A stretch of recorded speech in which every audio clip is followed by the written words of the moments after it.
नमस्कार दर्शकों, उत्तराखंड डायरी में आप सभी का हार्दिक स्वागत है। आपके साथ मैं रेनू प्रीति। उत्तराखंड अपनी खूबसूरती के साथ साथ अपनी संस्कृति के लिए भी पूरे विश्व भर में प्रसिद्ध है। यहाँ लगने वाले मेले तीज त्योहारों की अलग ही छटा बिखरती है, जो ऐतिहासिक होने के साथ साथ कई यादों को संजोए हुए है।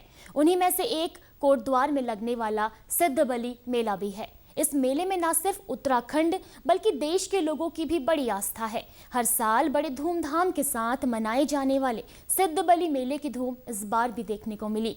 तो चलिए आपको भी दिखाते हैं सिद्धबली मेला और इसकी खासियत। देखें हमारी रिपोर्ट में। जनपद पौड़ी के कोटद्वार स्थित प्रसिद्ध सिद्धबली मेला सोमवार 6 दिसंबर को कोरोना गाइडलाइनों के बीच संपन्न हो गया। मेले के प्रथम दिन देर शाम को कोटद्वार शहर में विभिन्न झांकियां निकाली गईं, जिसमें राम मंदिर, मां गंगा, राम की सेना, शकुंतला दुष्यंत सहित विभिन्न झांकियां थीं। इन झांकियों को देखने के लिए सड़क के दोनों किनारों पर सैकड़ों की संख्या में श्रद्धालु उपस्थित रहे। कोटद्वार स्थित सिद्धबली मेले में शिरकत करने के लिए उत्तराखंड सहित पश्चिमी उत्तर प्रदेश के विभिन्न जिलों से श्रद्धालु पहुंचे। हम लोग साल में 2 बार यहाँ पे भगवान सिद्धबली जी के मंदिर में ज़रूर अपना माथा टेकने आते हैं, क्योंकि श्रद्धा आप लोगों की, हम सभी लोगों की है, तो हमारे भी अपने हिंदू धर्म के प्रति श्रद्धा पूरी है। मेले में विशेष तो जो है कि यहाँ पे भगवान सिद्धबली के लिए सभी लोग आते हैं, और जैसे कि आज लास्ट नीचे जागरण वगैरह होता है या जागर लग रहे हैं, तो भगवान सिद्धबली के कुछ चरणों में सभी अपना माथा टेकने के लिए आते हैं। और मेन जो है कि आज इसका लास्ट कंक्लूजन है, तो हम लोग कल रात को पहुँचे थे दिल्ली से यहाँ, तो हमने कहा कि भी सुबह सुबह यहाँ पे आकर अपना प्रभु के दर्शन कराएं और अपनी जो भी मनोकामना है वो भी, जिस रूप में भी यहाँ भक्ति भाव से लोग अपने ये यहाँ पे ये चुन्नी उन्नी बांध के जाते हैं, तो हम लोग भी हर कोई जो सनातन धर्म के प्रति जिसकी इच्छा है वो हर कोई यहाँ रखता ही है, अपनी इच्छा को पूरा करने के लिए यहाँ पे जो भी मान्यता है उनको फॉलो करता है। हर साल सिद्धबली बाबा के मेले में आते हैं हम लोग। बाबा का उत्साह होता है, मेला बाबा जब बुलाते तब चले आते हैं। और यहाँ बाबा गुरु गोरखनाथ जी की धुनी है, सब महात्मा लोग धुना पे आते हैं, बाबा की तपस्या करते हैं यहाँ, तो 4 दिन रहते हैं फिर चले जाते हैं। यहाँ बाबा स्वयं है, गुरु गोरखनाथ जी स्वयं है, और हनुमान जी हैं, सब है यहाँ पे। उत्तराखंड पवन भूमि है माता। अच्छा रहे, सब सुखी रहे, शांति से रहे, अच्छे रहे लोग बाग, सभी को बाबा के आशीर्वाद हो। इस मौके पर स्थानीय विधायक और कैबिनेट मंत्री डॉक्टर हरक सिंह रावत ने मुख्य अतिथि के रूप में बोलते हुए कहा कि स्थानीय लोगों के लिए सिद्धबली बाबा भूम्याल देवता के रूप में रक्षा करते हैं। लोगों में सिद्धबली के प्रति अगाध श्रद्धा है। कोरोना के कारण पिछले 2 सालों तक मेले का आयोजन नहीं किया गया था, लेकिन अब कोरोना से काफी राहत मिल गई है, इसलिए मेले का आयोजन किया जा रहा है। इस कोरोना महामारी के बाद इस बार हमारा ये सिद्धबली बाबा महोत्सव उसी जोश खरोश से आज मनाया जा रहा है, जिस तरह 2 वर्ष पहले हम लोग इसको मनाते थे। बीच में कुछ कोरोना महामारी के कारण कुछ थोड़ा सा दिक्कत आई थी, लेकिन इस बार फिर उसी उत्साह से, उसी जोश खरोश से सिद्धबली बाबा का महोत्सव मनाया जा रहा है। और सिद्धबली बाबा के उपासक कह सकते हैं, अनुयायी कह सकते हैं, केवल कोटद्वार और पौड़ी जनपद में नहीं है।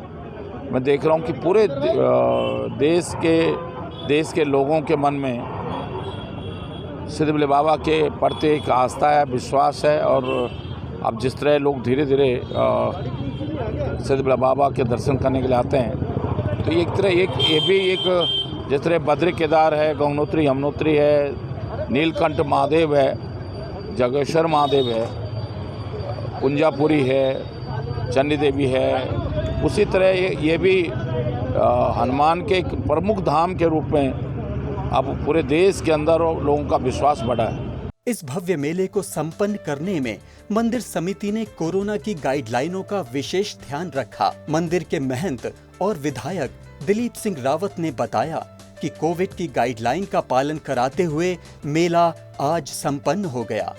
इसमें उत्तराखंड के साथ साथ उत्तर प्रदेश और दिल्ली से भी श्रद्धालु दर्शन करने आए हुए थे और उन्होंने सिद्धबली मंदिर की महत्ता के संबंध में भी बताया।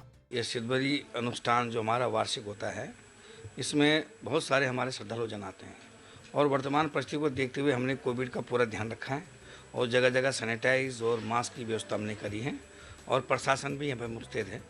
तो मैं समझता हूँ कि भगवान सिद्धबली की कृपा से हम सब लोग अच्छा रहेगा। श्री सिद्धबली अनुष्ठान मेला 3 दिन का होता है और इसमें हम प्रथम दिन, द्वितीय दिन और तृतीय दिन, तीनों दिन महाभिषेक पिंडियों का किया जाता है और उसके पास हमारे यहाँ पर लगातार भंडारा चलता रहता है। वार्षिक 11 कुंडीय यज्ञ हमारे यहाँ पर चलता है और सबसे महत्वपूर्ण यह है कि जो हमारी उत्तराखंड की संस्कृति है जागर शैली पे, यहाँ पर भगवान का, देवताओं का आह्वान किया जाता है और लोगों पे वो अवतरित होते हैं, ऐसी मान्यता है।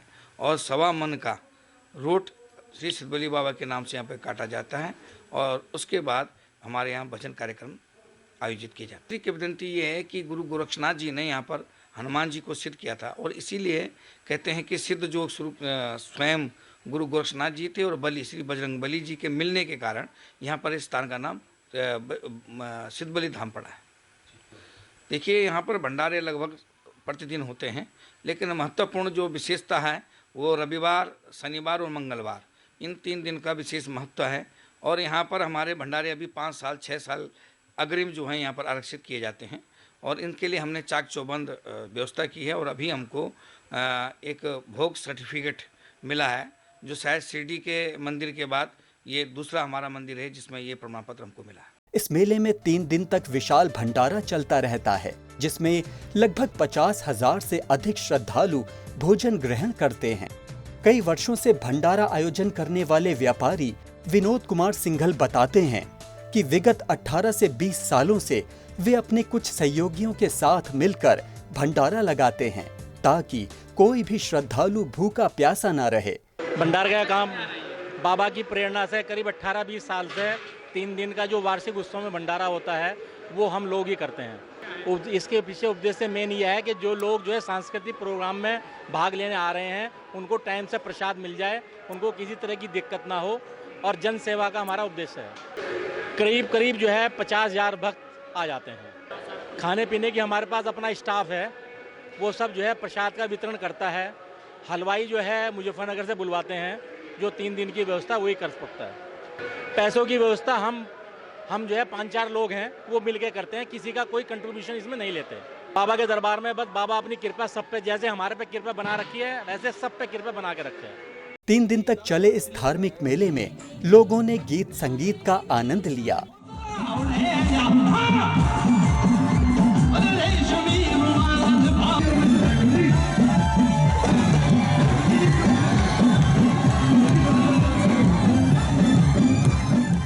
अंत में 1.25 मन आटे की रोट प्रसाद के रूप में भक्तों को वितरित की गई। वहीं अंतिम दिन सिद्धबली के जागरों से बाबा के पशुओं ने लोगों को आशीर्वाद दिया।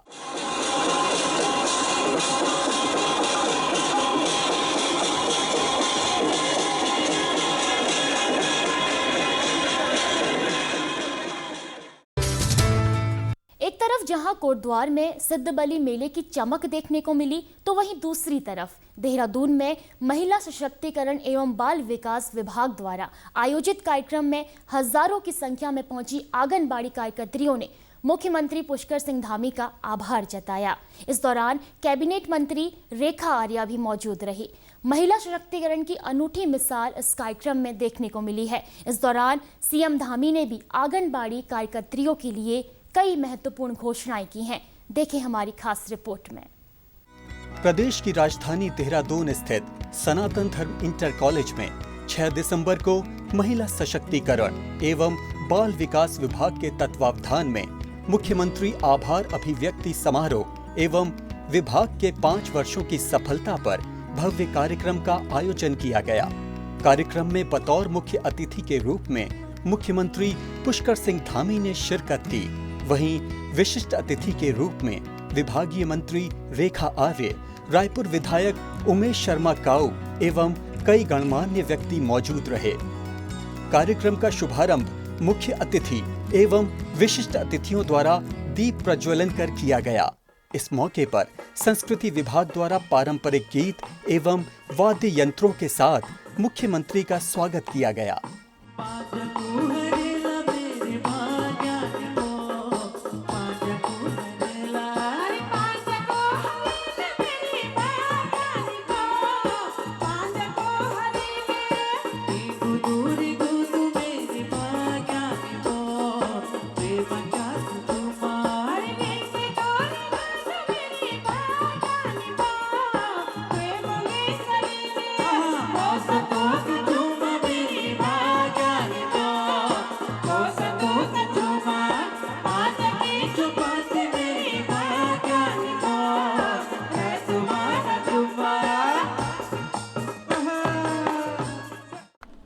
ये मंजर बहुत कुछ कहता है और दो पंक्तियों में इस मंजर को मैं अपने भावों में अभिव्यक्त करने का प्रयास कर रही हूँ। बेहतर को बेहतरीन बनाने में कसर जरा ना तुमने छोड़ी, कष्टों को कर बेअसर, खुशियों को समा में तुमने जोड़ी। ऐसी हमारी आंगनबाड़ी बहनें हैं जो हर प्रकार का कष्ट सहन करने के बाद में भी उफ नहीं करती। विभाग की उपलब्धियों का यदि आज हम बखान कर रहे हैं तो उस बखान में हम कह सकते हैं कि हमें सबसे ज़्यादा सहयोग यदि किसी का है तो वह आंगनबाड़ी बहनों का है, जिनके कारण हम अपने विभाग की सारी योजनाओं को, जो सरकार की मंशा है, जो माननीय मुख्यमंत्री जी का मार्गदर्शन है, आशीर्वाद है, उसको धरातल पे उतारने में जिनका सहयोग मिलता है, आप वो सब हैं, आप वो सारी शक्ति हैं जिसके कारण से आज विभाग अपनी उपलब्धियों के जश्न के साथ साथ आपके आभार को स्वीकार कर रहा है। कार्यक्रम में गढ़वाल मंडल से तकरीबन 6000 आंगनबाड़ी कार्यकर्त्री पहुंची। इस दौरान मुख्यमंत्री पुष्कर सिंह धामी ने आंगनबाड़ी कार्यकर्त्रियों का लाख रुपए वार्षिक बीमा पॉलिसी, मासिक मानदेय डिजिटल माध्यम से हस्तांतरित करने, आंगनबाड़ी कार्यकर्त्री के पद खाली होने पर सहायिका को इस पद का लाभ विभाग की ओर से 1 रुपए में दिया जाने वाला सैनिटरी नैपकिन मुफ्त दिए जाने की घोषणा की। क्योंकि आप लोग बड़ी विषम परिस्थितियों में काम करती हैं और हमेशा आप रिस्क फैक्टर के अंदर रहती हैं। हमेशा कहीं ना कहीं ऐसा लगता है कि आप सबकी सुरक्षा जरूर होनी चाहिए, चाहे वो जिस रूप में हो। सभी आंगनबाड़ी कर्मियों को व्यक्तिगत रूप से 2 लाख रुपए वार्षिक दुर्घटना बीमा पॉलिसी उनके लिए उपलब्ध कराई जाएगी। मैं इसकी घोषणा करता हूं। सभी आंगनबाड़ी कर्मियों का मासिक मानदेय डिजिटल माध्यम से सीधे उनके खाते में हस्तांतरण किया जाएगा, ये भी मैं घोषणा करता हूं। आंगनबाड़ी कार्यकर्ती के 25% पद आंगनबाड़ी सहायिकाओं जिन्होंने 10 वर्ष की संतोषजनक सेवा पूर्ण की हो और आवश्यक शैक्षिक योग्यता पूरी करती हो के द्वारा भरे जाएंगे। इसके अलावा मैं एक और घोषणा करना चाहता हूं कि हमारे उत्तराखंड में नॉन एनएफएसए अर्थात जिन पर राष्ट्रीय खाद्य सुरक्षा अधिनियम लागू नहीं होता है के लाभार्थियों को माह दिसंबर 2021 से माह मार्च 2022 तक प्रत्येक माह प्रति कार्ड 10 किलोग्राम गेहूं तथा 10 किलोग्राम चावल कुल मिलाकर 20 किलोग्राम खाद्यान्न प्रति कार्ड उपलब्ध कराया जाएगा। महिला सशक्तिकरण एवं बाल विकास विभाग आंगनबाड़ी केंद्रों के माध्यम से अब जो 1 रुपया अभी तक आपको सैनिटरी नैपकिन का देना पड़ता था उसको भी निःशुल्क उपलब्ध कराया जाएगा। इसके अलावा मुख्यमंत्री पुष्कर सिंह धामी और विभागीय मंत्री रेखा आर्य ने ऑनलाइन किट के माध्यम से आंगनबाड़ी कार्यकर्त्रियों के मानदेय को हस्तांतरित किया। साथ ही कार्यक्रम में गढ़वाली और जौनसारी गीतों पर भी लोग खूब थिरकते हुए नजर आए।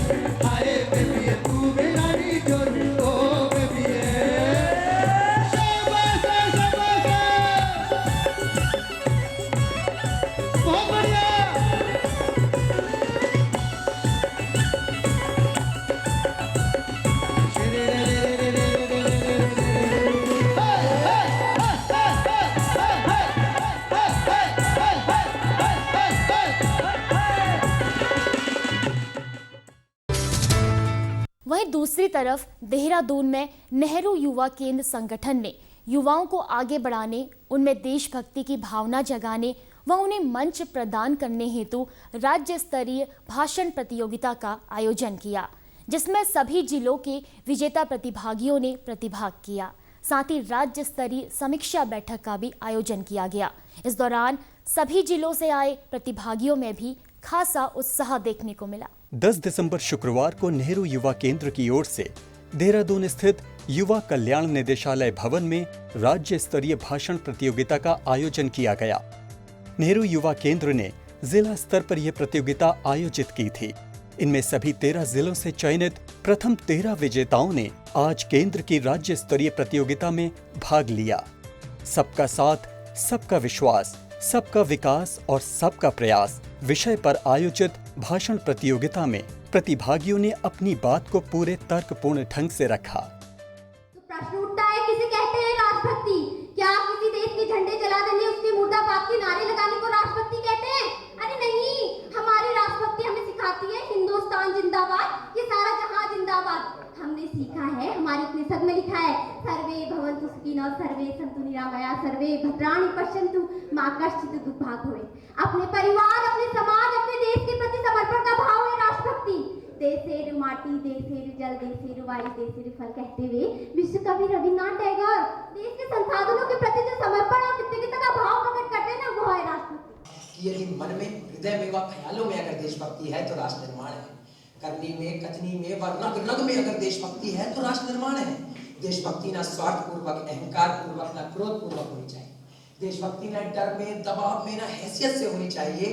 देशभक्ति तो सकारात्मकता के साथ, नरम हृदय, जोश व मुस्कुराहट के साथ होनी चाहिए। निर्माण हमने बड़ी बड़ी इमारतों और पैसों के ढेर में नहीं, अपितु चरित्र निर्माण में माना है। अतः हमें आवश्यकता है महोदय कि देश के चरित्र निर्माण के लिए शिक्षा व्यवस्था से ही चरित्र निर्माण और नैतिक शिक्षा को अनिवार्य बनाया जाए। हमारी नैतिक शिक्षा में चाहे वो स्वतंत्रता संग्राम और भारत की राजनीति की मुख्य धारा से जुड़े हुए महापुरुष रहे हो, चाहे आदिवासी मूल के बिरसा मुंडा, हमारे उत्तराखंड के राज्य के शान सुंदरलाल बहुगुणा, नागालैंड की रानी गायत्रिंदियो हो, या फिर महाराष्ट्र के जंगलों से चलकर 2021 का राष्ट्रपति पद्म श्री पुरस्कार प्राप्त करने वाली माननीय तुलसी गौड़ा जी हो, जिन्होंने अपना पूरा जीवन पेड़ पौधों के संरक्षण में लगा दिया। ऐसे महापुरुषों, ऐसे महनीय व्यक्तियों के अनुशासन एवं राष्ट्र निर्माण के संकल्प को हम प्रत्येक नागरिक को सिखाए जाने की जरूरत है। हिमालयम समाभय यावत इंदु सरोवरम तम देव निर्मित देशम हिंदुस्तानम का छक्षते, अर्थात हिमालय पर्वत से शुरू होकर हिंद महासागर तक फैला हुआ देव निर्मित देश है हिंदुस्तान। यह वह देश है जहां ईश्वर समय समय पर जन्म लेते हैं और सामाजिक सभ्यता की स्थापना करते हैं। प्रतियोगिता में बतौर जज पद्मश्री कल्याण सिंह रावत, योगेश धस्माना एवं राघवेश पांडे ने शिरकत की। प्रतियोगिता के प्रथम 3 विजेताओं को क्रमशः 25,000, 10,000 और 5,000 रुपए की राशि बतौर पुरस्कार प्रदान की गई। राज्य स्तर पर प्रथम स्थान प्राप्त करने वाले प्रतिभागी को राष्ट्रीय स्तर पर दिल्ली में होने वाली प्रतियोगिता में भाग लेने का अवसर मिलेगा। कार्यक्रम में प्रतियोगिता के साथ ही राज्य स्तरीय समीक्षा बैठक का भी आयोजन किया गया, जिसमें सभी जनपदों के जिला युवा अधिकारियों ने भाग लिया। हर युवा अपना लक्ष्य पूरा कर सके, पुलिस, पैरामिलिट्री का हिस्सा बन सके, इसके लिए पूर्व खेल मंत्री व प्रसिद्ध निशानेबाज जसपाल राणा के पिता नारायण सिंह राणा हर साल पहाड़ के युवक और युवतियों के लिए निशुल्क शिविर का आयोजन करते हैं, जिसमें उन्हें भर्ती होने के लिए कई तरह की शैक्षणिक व शारीरिक ट्रेनिंग दी जाती है। इस बार भी देहरादून में 10 दिवसीय निशुल्क शिविर का आयोजन पौंधा में किया गया। हमारी अगली रिपोर्ट में जाने निशुल्क शिविर की क्या कुछ खासियत रही। राज्य की राजधानी देहरादून के मझौन ग्राम पौंधा स्थित जसपाल राणा शूटिंग अकादमी में युवक और युवतियों के लिए 10 दिवसीय निशुल्क शिविर का आयोजन किया गया है, जिसमें उत्तराखंड के विभिन्न क्षेत्रों के 150 युवक और युवतियों का चयन कर उन्हें मिलिट्री, पैरामिलिट्री और पुलिस भर्तियों की तैयारी हेतु निशुल्क प्रशिक्षण दिया जा रहा है।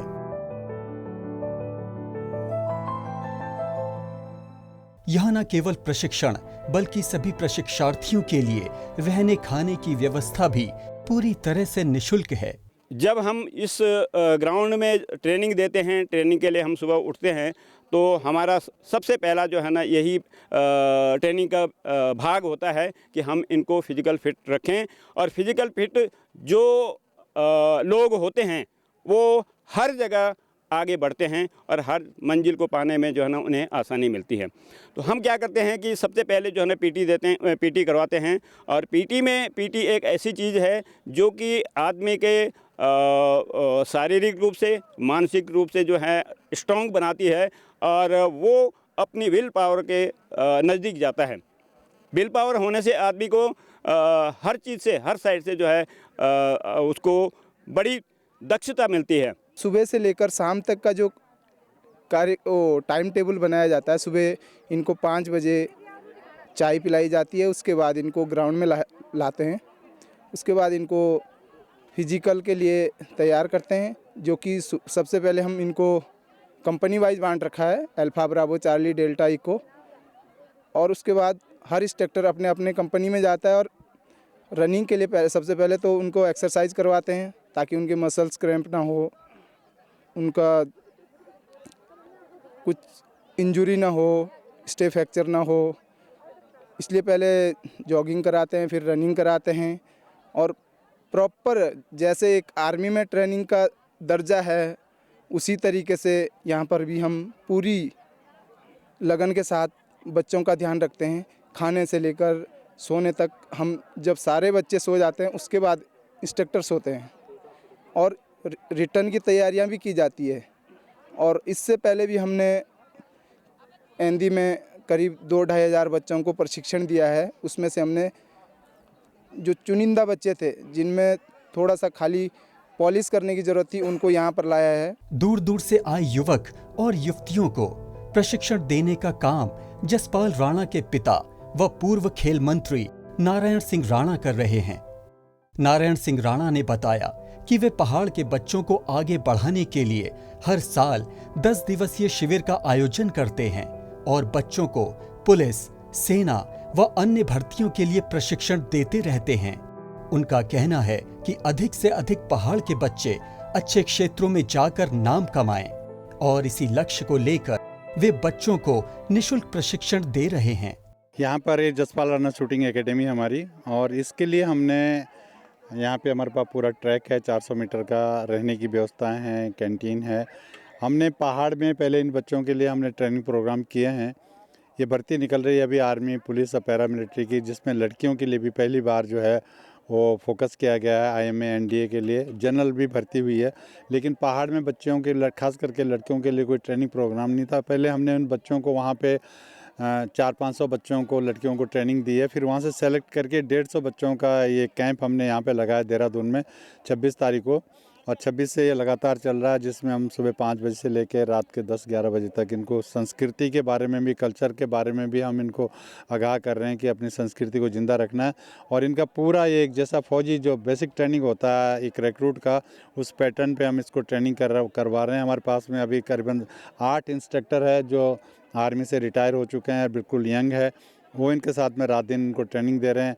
इनके लिए रहने की, खाने की और किट की पूरी निःशुल्क व्यवस्था की गई है, जिसको हमने जूते से लेकर के और ट्रैक सूट तक और बाकी खाने की सारी व्यवस्था हमने की है। और ये बच्चे बहुत ही एनर्जेटिक है, बहुत ही, हमने जो 10 दिन में इनको देखा है इसमें बहुत जुनून भी है, और सरकारी नौकरी में, खास करके आर्मी में, पैरामिलिट्री में जाने के लिए भी ये उत्सुक है। और मुझे लगता है कि जिन बच्चों को हमने ट्रेनिंग दी है उसमें 90% बच्चे सेलेक्ट हो जाएंगे अगले, जब भी इनका चुनाव ये आएगा, जब इनका ये होगा, सिलेक्शन होगा। वहीं 10 दिवसीय शिविर में आए सभी चयनित प्रशिक्षार्थी भी शिविर से काफी खुश नजर आए। सभी ने बताया कि उन्हें यहाँ पर कई सारी गतिविधियां सिखाई जाती हैं जो उन्हें आगे बढ़ाने के लिए प्रेरित करती हैं। एक बार हमारा एंदी में कैंप लगा था, तो वहाँ पे हमें एक सिलेक्शन किया, हमारा जो मतलब सही थे बच्चे उनको यहाँ पे लाया गया। तो यहाँ पे हमें 5 बजे उठा देते हैं, सुबह 6 बजे हम ग्राउंड में आ जाते हैं। तो यहाँ पे रनिंग, पहले हमसे एक्सरसाइज करवाते हैं, फिर रनिंग करवाते हैं। तो यहाँ पे मतलब कुछ भी चीज़ हमसे ना कोई फीस ले रहे, ना कुछ नहीं ले रहे हमसे। हर चीज़, खाने की सुविधा हमें अच्छे से मिल रही, हर टाइम मिल रहा हमें खाना, मतलब सब चीज़ अच्छा ही लग रहा हमें। तो मैं तो आगे पुलिस की तैयारी कर रही हूँ, तो मैं चाहती हूँ कि भगवान हमें हमारा साथ दे बस। यहाँ मिलने वाले निःशुल्क प्रशिक्षण व खाने पीने की व्यवस्था भी काफी अच्छी है, जिसके लिए सभी ने पूर्व खेल मंत्री नारायण सिंह राणा का धन्यवाद भी दिया। जहां एक तरफ सभी प्रशिक्षार्थियों को फिजिकल ट्रेनिंग भी दी जा रही है, तो वहीं दूसरी तरफ बच्चे अपनी जड़ों को ना भूलें और अपनी संस्कृति से जुड़े रहें। इसके लिए भी शिविर में कई तरह की गतिविधियों से बच्चों को रूबरू कराया जाता है। इसी उपलक्ष्य में जौनसार क्षेत्र में 1 महीने बाद मनाई जाने वाली बूढ़ी दीपावली, जिसे भिरुड़ी पर्व भी कहा जाता है, इस शिविर में बड़ी धूमधाम के साथ मनाया गया। इस दौरान जौनसार क्षेत्र से उत्तराखंड की प्रसिद्ध लोक गायिका रेशमा शाह ने भी शिविर में शिरकत की और जौनसार में मनाई जाने वाली दीपावली की सभी को बधाई देते हुए अपने गीतों से सभी को आनंदित किया। रेशमा शाह के गीतों पर सभी बच्चे व कोच जमकर थिरके और इस दौरान जौनसारी नृत्य की भी शानदार प्रस्तुति दी गई।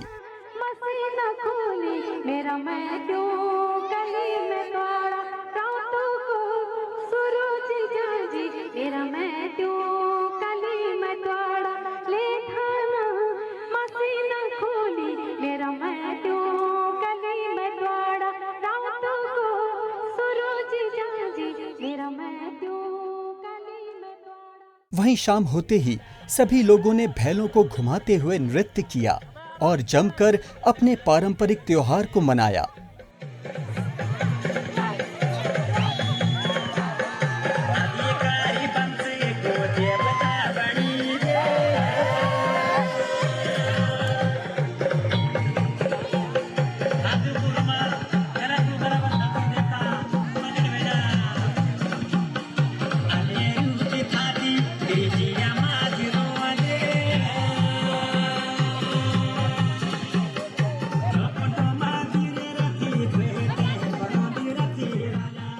शिविर में आयोजित बूढ़ी दिवाली को मनाने का उद्देश्य सभी युवक युवतियों के साथ ही आने वाली पीढ़ी को अपनी बहुमूल्य सांस्कृतिक धरोहर से जोड़े रखना था, ताकि सभी खेलकूद के साथ अपनी संस्कृति से भी जुड़े रहें। तो दर्शकों, हमारे आज के अंक में बस इतना ही। उम्मीद करती हूँ आपको हमारा आज का ये अंक जरूर पसंद आया होगा। जल्द मिलेंगे एक नए अंक के साथ, तब तक मुझे दीजिए इजाजत। नमस्कार।